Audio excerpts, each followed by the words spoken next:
Welcome to Soul Forum. It is the holiday weekend, and of course, many of you hopefully are finding time to relax with friends, family, the beauty of the natural world that we float in each and every moment of our lives.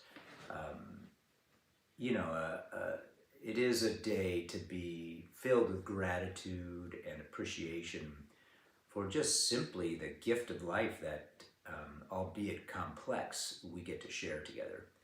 And it's always a delight for me to be able to kind of hang out with you and just pay attention to it in a way that might build a more robust sense of our soul or our presence in this gift that we share. So I'm glad you're here.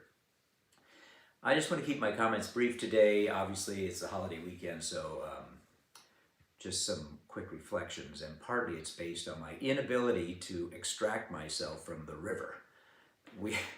Sandra did this beautiful piece of poetry about her experience on the Colorado River, in the Colorado River, inside the Grand Canyon, and immersed in an experience that kind of created a untethering to her sense of time, and she was just drawn into the experience to just be fully present in the moment, almost by necessity, right, as she rafted down the Grand Canyon.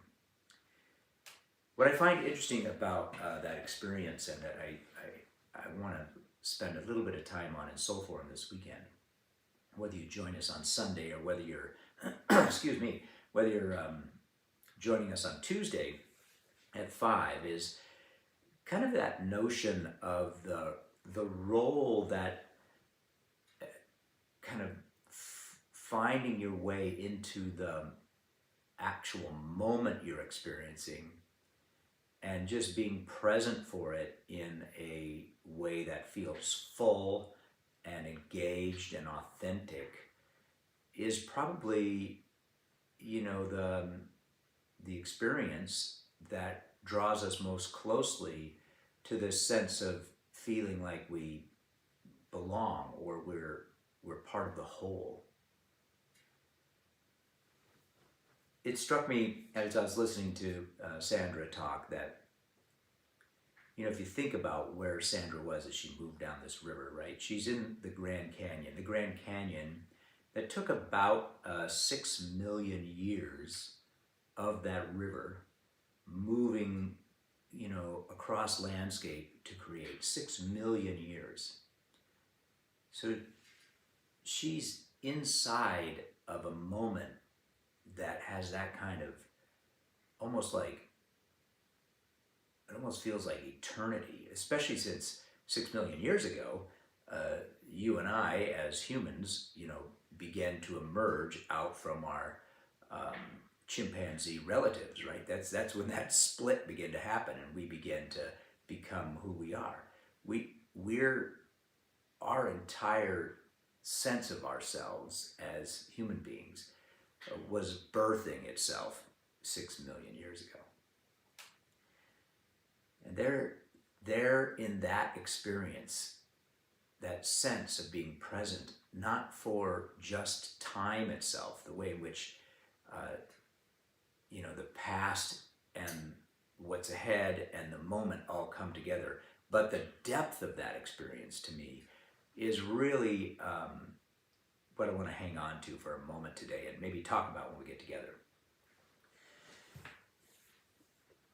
This week I've been thinking as I get ready for Thanksgiving, and I'm not a big fan of Thanksgiving given the way we managed to treat the indigenous people who were here when the Pilgrims arrived and then we moved west, but rather a way to acknowledge the kind of the history and the generations and the species and the complex compilation of interrelationships that has formed over eons in the very land I occupy, right?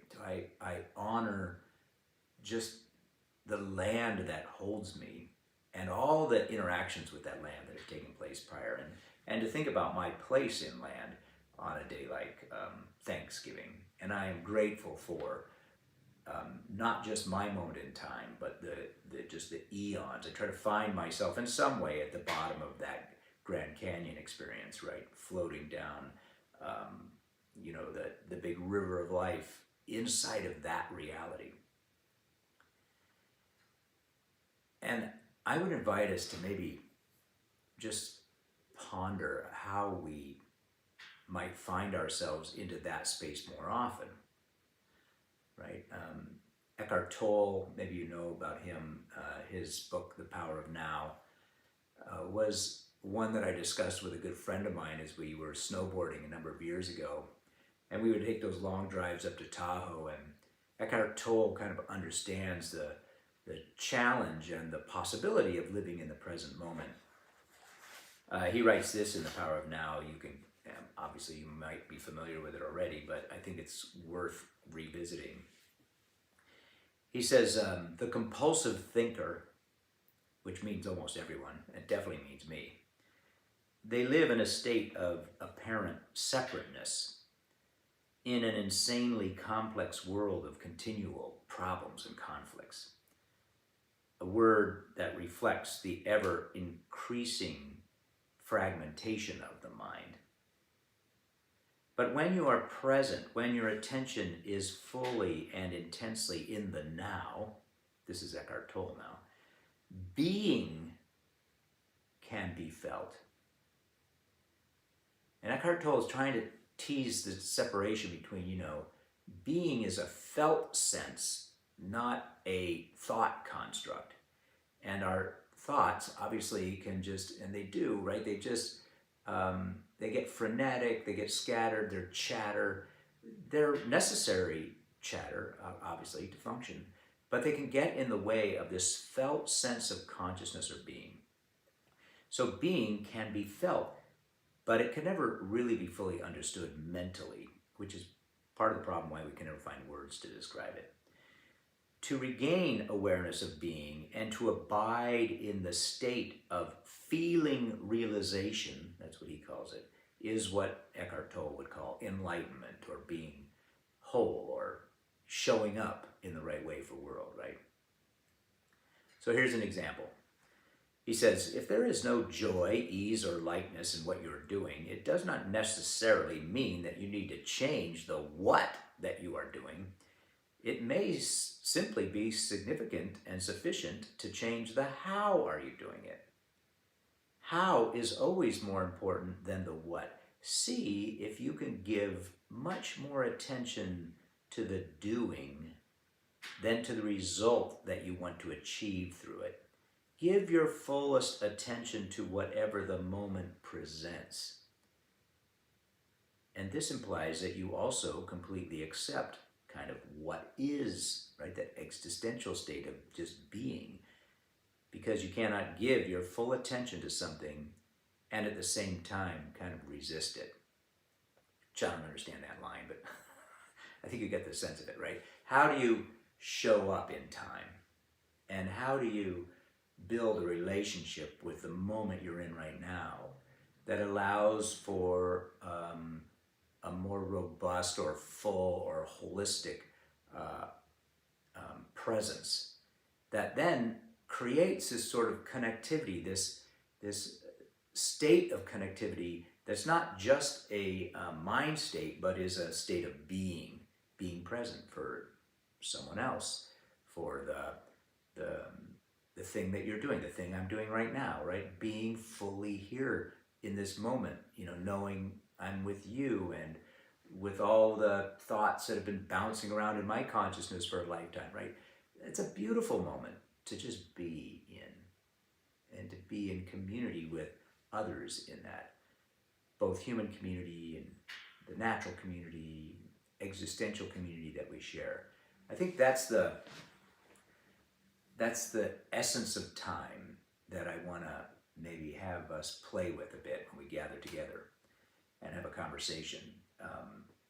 To know that we have a construct of time that's constructed out of our notion of what has passed, what we long for in future, and then we have this little slippery space that is the now, right? This space that you can't quite grab, because as soon as you grab it, it's gone, and it's just happened, right? It's a past. It now seems always to fall into that experience of past if you don't embrace it in a particular way.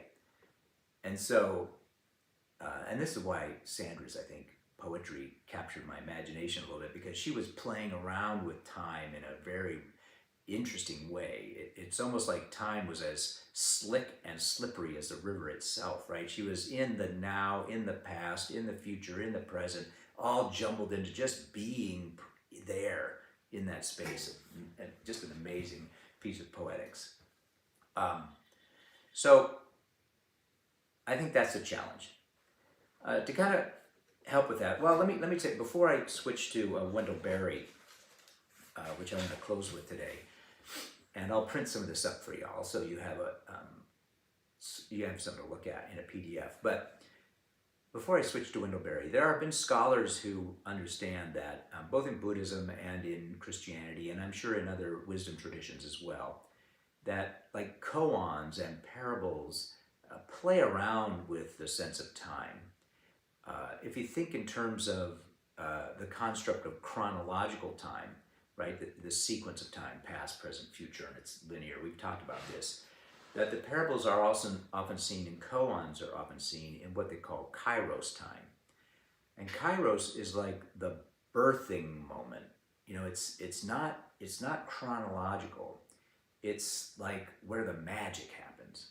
A kairos moment can feel like an aha moment, like a forever birthing moment. And if you can live inside of that kairos sense of time, rather than the chronos sense of time, and parables and koans and a lot of wisdom teaching tries to get you into that space, that's where you experience reality in a way other than just the constructs that you create in your head that are required, but can also muddy the waters, right, to the pure sense of being present for your moment in time, right, this moment in time.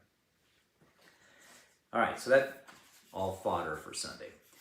I want to close with a piece by Wendell Berry, and it's a bit of a long piece, so I'll do the same thing. I've selected pieces of this. It emerges out of some of his poetry done in the 1970s, and it's in his book called Leavings.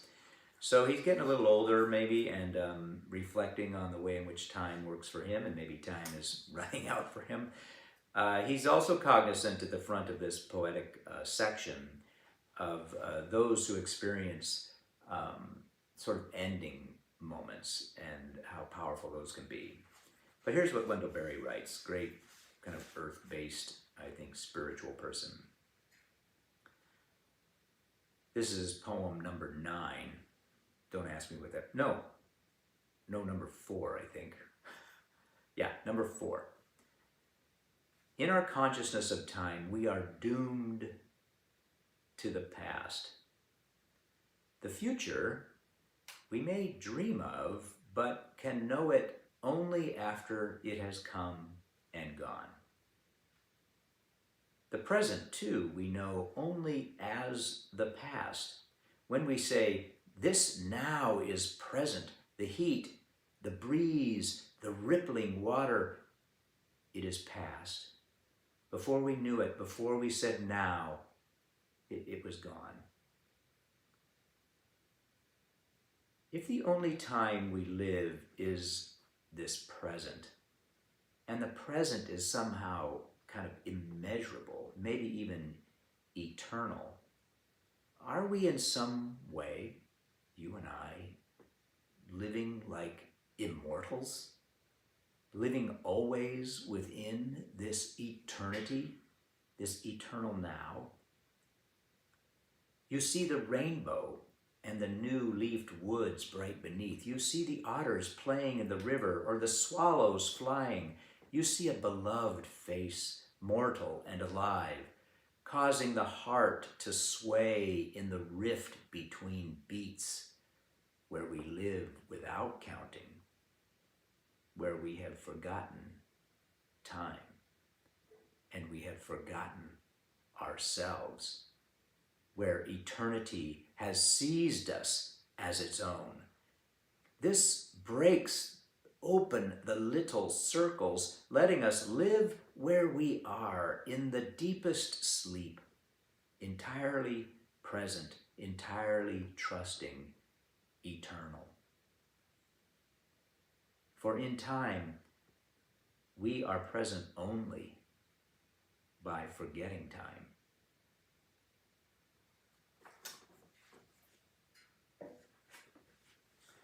Wow, that's a beautiful piece. I wish I could come up with stuff like that, but I can't.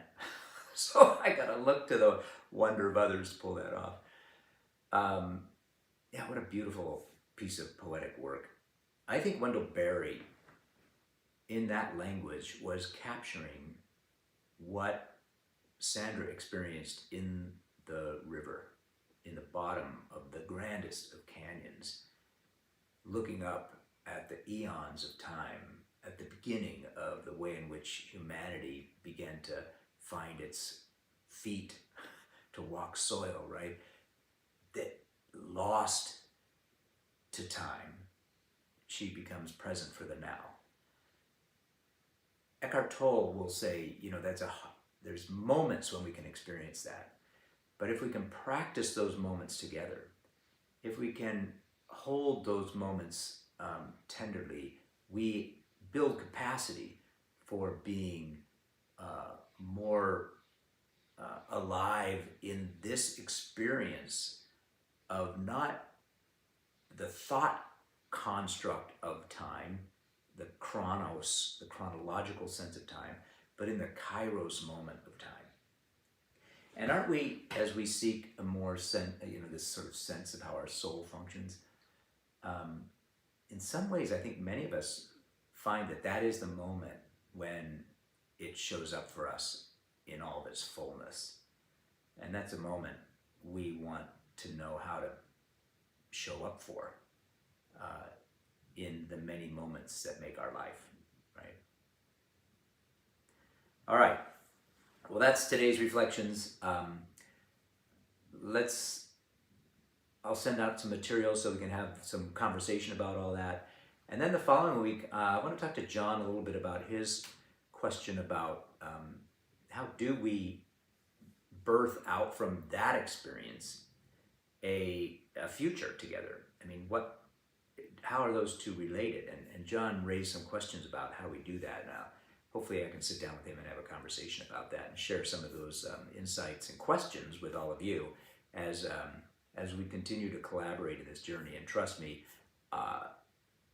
I love this collaboration, and I hope you do too.